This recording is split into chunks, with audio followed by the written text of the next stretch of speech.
What's going on, everybody? King of Dragons 5000 here, coming at you with another figure review. Today we'll be having a look at the Hasbro Star Wars Black Series Clone Commander Blee. And so here we have Clone Commander Blee posed and out of the packaging. Before we take a look at the figure, let's actually run through his accessories really fast. Blee does come with 3 accessories. We do get his DC-15A blaster rifle, which does fit in his hand really nicely. We of course do get 2 little blasters, which he can hold in both of his hands, which look really nice, and they do store right in his side holsters. Other than that, Blee doesn't come with anything else, and I don't know what more you wanted a clone trooper to come with. Maybe an alternate head, but that's neither here nor there. So with that out of the way, guys, let's actually move on to his details. And so here we have a closer look at Clone Commander Blee, and I really do love the look of this figure. There's something about Blee that I've always liked, especially back in the day when Revenge of the Sith came out and there was a 3 3/4 inch version of Blee. He was one of my first clone troopers that I got, and probably started my clone trooper army building obsession. Now, we do have a look at Clone Commander Blee here, and I've always loved the way his helmet looks. I just love the yellow and the brown on his helmet. It looks really nice. And the fact that they were able to replicate scuffed up paint, that's really good. You can actually see that it looks like the paint is chipping and wearing off on his helmet. We do have his Phase 2 Clone Trooper helmet, which I think is probably the best Clone Trooper helmet. Looks really nice. You can see the vents right here on the side. Really like the T-visor. Something I like on Blee's helmet is, of course, this visor, which does fold down. Now, unfortunately, there is a little bit of a gap when you do bring it down, but understandable of why it's there.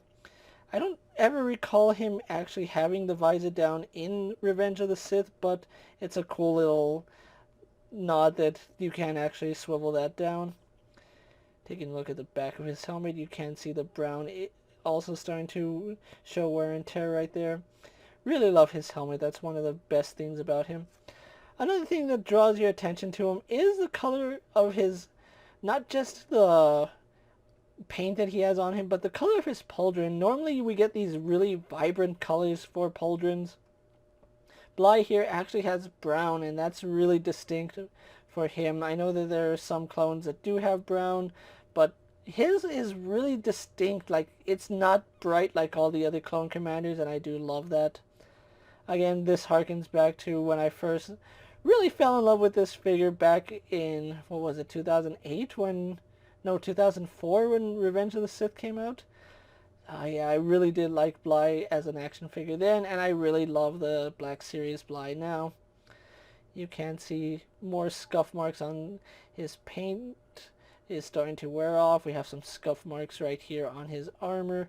Really digging the pouches. Again, we have more scuff marks right here. You can see his paint is completely worn off on some parts, especially right here on his hand guard. You can see it starting to chip away there.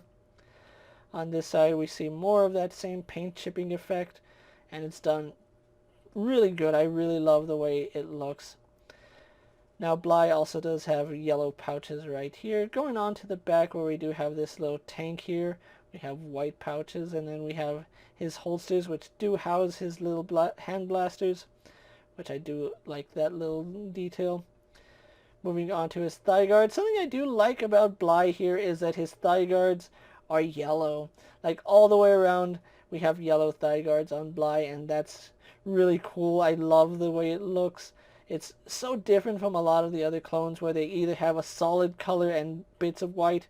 He's mainly white with bits of yellow, and I really do dig that. You can see they did scuff up some of his yellow right here. We have some scuff marks. The paint surprisingly clean on his thighs. I wonder why that is. Pretty interesting that his knees, you can see scuffed up paint, dirt marks, but his thighs are pretty clean. He really does take care of his thigh armor. And then going down to his feet, you can see he has a lot of wear and tear, a lot of dirt on his feet here, and then we have some more yellow bands right there. So just overall, really love the way that Blee looks. And something I do like is this soft goods tunic, which doesn't impede anything. It just hangs there really nicely. So overall, I think Blee here is an exceptionally well done figure. I love the way he looks.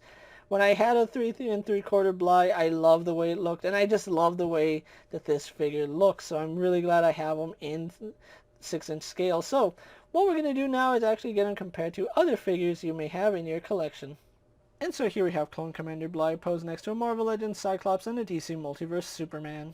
Here we have Bly posed next to a WWE Elite Scale figure and a Mezco 1/12 Collective Popeye the Sailor Man. And finally, here we have Clone Commander Bly posed next to the Hasbro Lightning Collection White Ranger and a Star Wars Black Series Mandalorian. So with the comparisons out of the way, let's actually move on to Bly's articulation. Now, he does have a ball joint in the head, although we really don't get too much side movement. If anything, we don't get any, but it does turn left and right, no problem. We do have a hinge in the neck, which does let him look up to about that far. He can look down only to about that far, so it's not the best range we have. As you would expect, his right or left arm is a little bit hindered by his pauldron. We can only get it up to about there before it starts hindering articulation. We can actually get it going back about that far before it starts hindering. This arm, a little bit easier to get all the way around. Arms do go out to the side, no problem. And I love the way that the armor tucks into the chest. Really nice detail there. We do have a bicep swivel up underneath his shoulder, so you can see that that does rotate. We have double bend at the elbow. Really do love the fact that clones have double bend. Right here on the right wrist, we do have a vertical hinge, so it does move up and down instead of in and out. This hand will move in and out, so do be aware of that. They're not both vertical. We do have a ball joint right here in the torso. Now, it doesn't get too far back because it looks like it collides in with itself, but moving it forward, we only get to about there. So that's straight up. That's as much as he leans to the forward, so that's not really good. Does lean side to side exceptionally well, and it's a really nice ball joint. We have a swivel up there. He can kick out about that far, which is pretty decent for a clone. He can only kick back to about there. He does a splits, and no splits for Bly here. He does have a thigh swivel hidden where his thigh meets the armor, so that's pretty good. Double bend at the knee, going up only to about there. Sad to say that we're going to see less and less double jointed knees in the future, so I'm really sad about that. Did I call this an elbow? Double jointed knees, I'm so sorry. Foot articulation doesn't go back at all, but goes forward. And then we have forward facing pin for rocker ankle. So overall, really good articulation on Bly. It could be better, but it's exceptional for a clone trooper. So with that out of the way, guys, let's actually get him posed for my final thoughts, and then we'll wrap up this review. And so here we have Clone Commander Bly posed for my final thoughts, and overall I really love the way he came out. This is one figure that I wasn't actually looking forward to getting.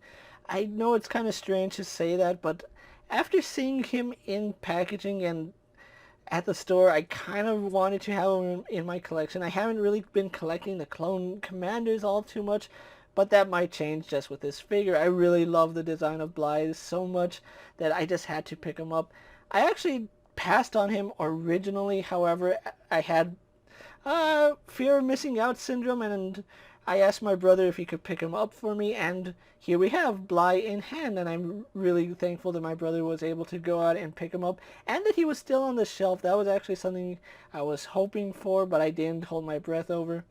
Now, Bly here is a welcomed addition to any Star Wars collection. If you've been collecting Black Series, you're going to have a lot of Clone Commanders, and unfortunately, like I said, I kind of joined the game late, so all I have is Bly, and it is going to be a little tricky getting the rest of them, but who knows, maybe I will down the road. If you are looking for Bly, he is starting to hit stores right now, although I've only seen him at Best Buy. Best Buy has been the only place that I've seen Bly, and that's where I picked up my Bly. I know he is available online for pre-order right now, but you can probably find him at GameStop, and he should be hitting shelves relatively now. I want to say soon, but chances are, the way they distribute these figures, it's really hard to tell when you're going to see them on the shelves. So with that being said, guys, I'm KingofDragons 5000. Don't forget to like this video, leave a comment, subscribe to my channel. Go check out all my other action figure reviews, as well as all my other Star Wars Black Series videos. Hopefully you find them informative. As always, if there's a figure you would like to see me review, let me know down in the comments, and if it's in my collection, I'll definitely have a look at it. While you're at it, check out my Instagram account for new and exciting action figure photos, and as always, ring that bell to be notified every time I upload a video. Until next time, guys, I'll see you later. Take care, everyone.